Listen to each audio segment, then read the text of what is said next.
Good morning, students of class 7. Today, welcome to you for learning a new chapter of history. This is the chapter number 10. The name of the chapter is the 18th century, the political formation. देखिए बच्चों, जैसा हमने पिछले chapters में पढ़ा था, हमने क्या देखा कि हमने नए नए राजाओं के बारे में पढ़ा, नई नई मुग़ल डायनेस्टीज़ के बारे में पढ़ा और उनके अलावा और भी राजाओं के बारे में। हमने देखा कि जो मुग़ल्स थे उन्होंने हमारे देश पे एक बहुत बड़े हमारे देश के पूरे पार्ट को कवर कर लिया था, जिसमें अकबर, जहांगीर, शाहजहाँ और उनकी बहुत सारी जो चीज़ें हैं उनके बारे में हमने पढ़ा। लेकिन देखिए कि जब 18वीं शताब्दी आई तो उस समय जो मुग़ल्स जो थे वो काफ़ी कमज़ोर हो गए थे। उनके कमज़ोर होने की वजह से हमारे देश के अलग अलग हिस्से, जैसे लखनऊ है, इलाहाबाद है और भी जो बंगाल है, ये जो जितने भी जो सूबे थे मुग़लों के, उन वहाँ के जो राजा थे वो कमज़ोर पड़ गए, वहाँ के जो शासक थे, और उसकी वजह से नए और भी जातियों के जो राजा थे हमारे देश के, उन्होंने अपना कब्जा जमा लिया। तो you have seen that if you look at the map 1 and 2 closely, you will see something significant happening in the subcontinent during the first half of the 18th century. Notice how the boundaries of the Mughal Empire were reshaped by the emergence of a number of independent. आप देखेंगे कि हमारे जो देश में जो Mughals थे पहले, उनको जब पार्ट था कुछ इस तरीके से हुआ करता था, कि हमारे देश का जो अधिकांश भाग था वो मुग़लों के ऊपर उनका आक्रमण था। लेकिन जैसे जैसे जब 18वीं शताब्दी शुरू हुई और 18वीं शताब्दी का फर्स्ट हाफ था, तो उस समय जो ब्रिटिशर्स थे उन्होंने हमारे देश के जो भारत के बड़े बड़े हिस्सों को, जैसे बंगाल है और हम इधर अपने उत्तर प्रदेश की बात करेंगे, छावनियाँ, उन्होंने अपनी छावनियाँ बना ली थी। ये मानचित्र हमें क्या दर्शाते हैं? This my kingdom by 1765। Notice how another power, the British had successfully grabbed major chunks of territories in eastern India. What these maps tell us, the political condition in 18th century India changed quite dramatically and within a relatively short span of time. तो देखिए कुछ ही समय में अंग्रेजों ने अपना अधिकार इन हिस्सों पे बहुत ही तेज़ी से जमा लिया। In this chapter, we will read about the emergence of new political groups in the subcontinent during the first half of the 18th century, roughly from 1707 when Aurangzeb died, till the third battle of the Panipat in 1761। लेकिन आप देखेंगे कि ये जब हमारे देश में मुग़ल जो थे उनका एक बहुत ही इन्फ्लुएंस था, लेकिन इन्फ्लुएंस कब ख़त्म हुआ? जब 1707 में मुग़लों के जो शहंशाह थे औरंगजेब, उनकी मृत्यु किस में हुई थी? पानीपत के तीसरे युद्ध में, जो कि 1761 में लड़ा गया था। तो उस समय जब औरंगजेब की मृत्यु हुई तो उसके बाद से जो मुग़ल्स थे वो काफ़ी ज़्यादा कमज़ोर पड़ गए थे, और हमारे देश के जो अन्य राजा थे, जैसे राजपूत राजा या और भी जो धर्ममुखी थे, उन्होंने एक अपना इन्फ्लुएंस जमा लिया, जैसे कि जो सिख थे। अब देखिए the crisis of the empire and the later Mughals. तो देखिए मुग़ल साम्राज्य और मुग़ल जो थे वो किस प्रकार संकट में आ गए। मुग़ल जो थे बहुत ही पावरफुल थे, जिन्होंने हमारे देश के, जिनकी राजधानी दिल्ली हुआ करती थी, आगरा हुआ करती थी, लेकिन किस समय किस तरीके से वो हारे। In the chapter 4 you see how the Mughal empire reached the height of its success and started facing a variety of crisis toward the closing years of the 17th century. हम देखेंगे कि 13th सेंचुरी से लेकर 16th century तक, जो 17th century थी, तब तक मुग़ल्स बहुत ही ज़्यादा पावरफुल रहे। लेकिन मुग़ल जब 17वीं शताब्दी आई तो उनके कारण उनके जो पाँव थे वो खड़े होने लगे थे, उखड़ने लगे थे। और ऐसा कब हुआ? These were cause by number of factor. Emperor Aurangzeb had depleted the military and the financial sources of his empire by fighting a long war in the Deccan. Under his successor, the efficiency of the imperial administration broke down. It becomes increasingly difficult for the later Mughal emperors to keep a check on their powerful mansabdar, nobles appointed as. तो देखिए कि जो औरंगजेब थे उस समय, औरंगजेब ने देखिए अपनी जो जीवन का मुख्य जो समय था वो दक्कन की लड़ाई में ही बिताया, जिसकी वजह से उनके जितने भी जो साम्राज्य के जो सैन्य साम्राज्य थे, जो आर्मी थी, वो कमज़ोर पड़ती गई, और उनके जो फाइनेंशियल सोर्सेज थे वो भी उन्होंने उन युद्ध को लड़ने के लिए उन बैटल में बहुत अधिक खर्च कर दिया। और जो औरंगजेब के जो उत्तराधिकारी थे, जो पोते और जो पड़पोते थे, वो इतने ज़्यादा they are not capable to fight the good wars, कि जो और उसके जो सक्सेसफुल थे वो इतने ज़्यादा कैपेबल नहीं थे कि वो उन युद्धों को आसानी से जीत पाए। सो स्टूडेंट देखिए कि उस समय जो क्या था कि उनके जो मनसबदार थे वही उनके लिए क्या बन गए? दुश्मन बन गए। तो देखिए कैसे बने।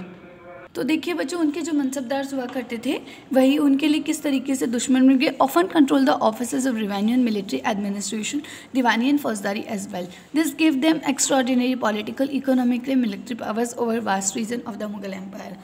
As the governor consolidated their control over the provinces, the periodic remission of the revenue to the capital decline. तो आप देखेंगे कि उस समय जब जो मनसबदार थे और जो शक्तिशाली वर्गों को, जो औरंगजेब के जो उत्तराधिकारी थे, सक्सेसर थे, वो बहुत ज़्यादा कैपेबल नहीं थे, तो इसकी वजह से उनके जो नीचे के जो लोग थे उन पे वो कंट्रोल रखना उनके लिए मुश्किल होगा। और सूबेदार के रूप में जो नॉर्मली जो दीवानी एंड फौजेदारी पर कंट्रोल रखते थे, उन्हें जो लोग थे उन्हें राजनीतिक, आर्थिक और सैन्य शक्तियाँ मिल गई। जैसे जैसे सूबेदारों ने, अब देखिए, peasants and zamindari rebellions in many parts of northern and western India added to this problem of mounting taxes. As other times they attempt by powerful chieftains to consolidate their own position. Mughal authority had been challenged by the rebellious group in the past as well as, but these groups were now able to seize the economic resources of the region to consolidate their position.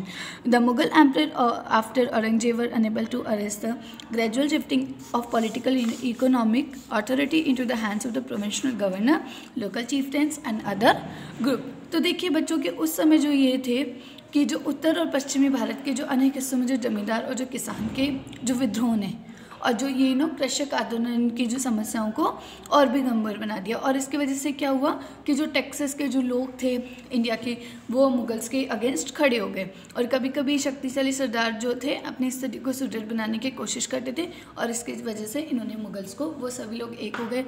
जैसे सिख एक हो गए हैं, सिखों का एक अपना group बन गया, राजपूतों का एक ग्रुप बन गया, पीजेंट जो थे उनका एक, फार्मर्स का एक बड़ा ग्रुप था वो बन गए, जिसने मुगल्स को एक बहुत ही कंपटीशन दिया। और जो औरंगजेब के जो सक्सेसफुल जो थे वो इसको जीत नहीं पाए। सो देखिए, rich harvest and empty coffers. देखिए इसका क्या मतलब है कि भरपूर फसल और खाली तिजोरियाँ।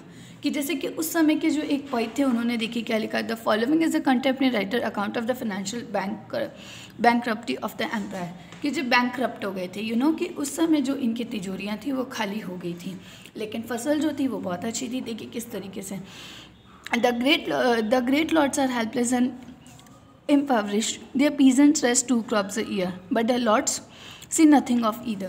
तो देखिए उस समय के जो बड़े जमादार थे वो निस्सहाय निर्धन हो गए थे, क्योंकि उनके पास पैसा नहीं बचा था। उनके किसान जो साल के अंदर 2 फसलें उगाते थे, लेकिन उन्हें दोनों में से कुछ भी नहीं मिलता था। इसकी वजह से क्या हुआ, जो लोकल फार्मर्स थे वो काफ़ी ज़्यादा काफ़ी ज़्यादा कैपेबल हो गए, और जो उनके लीडर्स थे वो कैसे हो गए, बहुत ही ज़्यादा दे कम्स टू बी पियर। तो ये जो सारी चीज़ें थी, इन्होंने मुगल्स के लिए एक बहुत बड़ी समस्या खड़ी कर दी, क्योंकि उस समय के जो लोग थे वो मुगल्स का बिल्कुल भी सपोर्ट नहीं करते थे। The midst of the economic and political crisis the ruler of Iran Nadir Shah sacked and plundered the city of Delhi in 1739 and took away immense amount of wealth. The invasion was followed by a series of plundering raids by the Afghan ruler Ahmad Shah Abdali, who invaded North India 5 times between 1748 and 1761. तो देखिए इन आर्थिक स्थितियों में पहले ही जो लोग थे Mughals, उन्हें पहले ही भारत के लोगों का साथ नहीं मिल रहा था, और इस आर्थिक स्थिति के राजनीतिक संकट में जो ईरान के जो रूलर थे, जिनका क्या नाम था, नादिर शाह, उन्होंने दिल्ली में 1739 पे आक्रमण किया, और उन्होंने क्या किया, दिल्ली को पूरी तरीके से लूट लिया। इवन उन्होंने दिल्ली के जो महंगे महंगे जो ताज, जिसे हम जिसे हम कोहिनूर का हीरा तक भी उन्होंने चुरा लिया था, और भारी मात्रा में वो दिल्ली के लोगों को लूट कर यहाँ का पैसा अपने साथ वापस से ईरान ले गया। और नादिर शाह के आक्रमण के थोड़ी ही टाइम बाद एक और अफ़गान के जो रूलर थे, जिनका नाम था अहमद शाह अब्दाली, उन्होंने हमारे जो मुगल्स पे कम से कम 5 टाइम्स उन्होंने अटैक किया।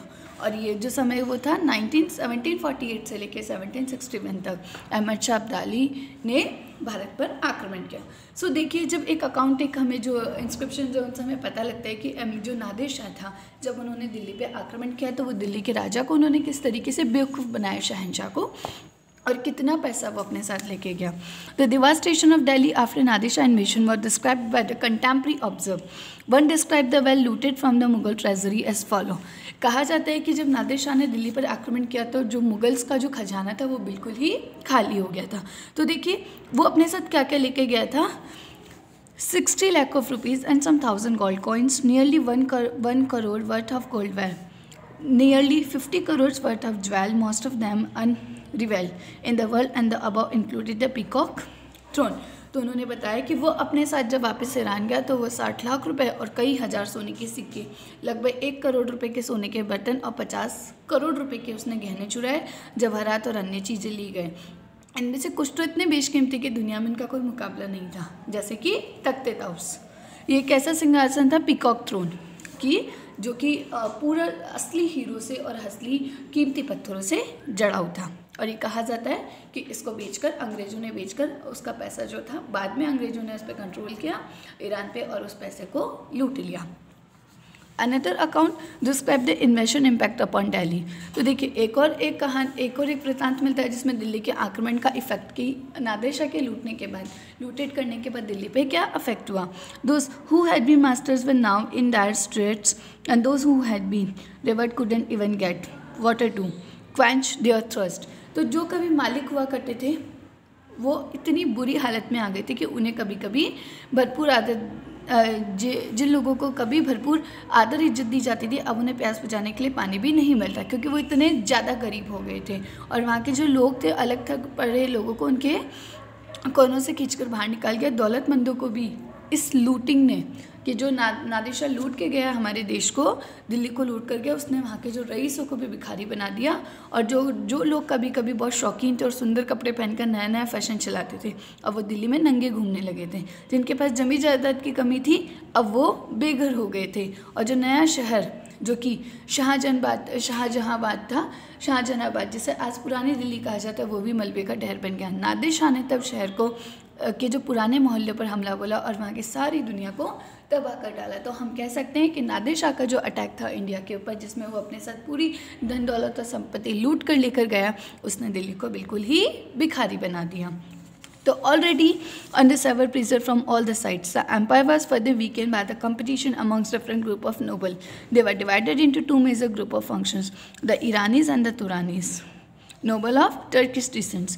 For a long time, the latter Mughal emperors were puppets in the hand of either one or the other of these two powerful groups. So देखिए, साम्राज्य पर एक तो सब जगह से दबाव तो पड़ ही रहा था और साथ ही साथ कि जो मुगल्स थे उन्हें दो ग्रुप में बांट दिया। एक ग्रुप था ईरानी और एक था तुरानी, क्योंकि जो काफ़ी समय तक जो मुगल बादशाह थे इनमें से वो एक दूसरे की कठपुतली बने रहे कि वो कुछ तो ईरानीस के कभी इन्फ्लुएंस्ड हो जाते थे, कभी वो तुरानी से इन्फ्लुएंस्ड हो गई थी। The worst possible humiliation came when two Mughals, Emperor Farrukhsiyar and the Alamgir II, were assassinated, and two others, Ahmad Shah and the Shah Alam II, were blinded by their nobles. तो देखिए कि बादशाह जो थे, जो किसके थे successor, they are the successor of Aurangzeb. ये सभी जो राजा थे इनकी हत्या कर दी गई और दो अन्य बादशाह जैसे अहमद शाह और शाह आलम द्वितीय को भी उनके जो उन्हीं के ही जो लोग थे उन्होंने अंधा कर दिया था ताकि वो राजा नहीं बन पाए। सो देखिए बच्चों, किस तरीके से जो मुगल्स एक समय पे हमारे देश में जिन्होंने अपना कंट्रोल मंगोल से आकर बिछाया था, लेकिन औरंगजेब की मृत्यु के समय के बाद और जब अहमद शाह अब्दाली और नादिर शाह ने उन पर अटैक किया, उसके बाद वो लोग बिल्कुल पूरी तरीके से र्यून हो गए। अब देखिए इस चैप्टर के नेक्स्ट वीडियो में हम पढ़ेंगे नए राज्य को। देखिए जब मुगल्स कमज़ोर हो गए तो कौन से नए राज्य या कौन से नए शासक खड़े हुए, तो वो हम पढ़ेंगे नेक्स्ट वीडियो में। Thank you all.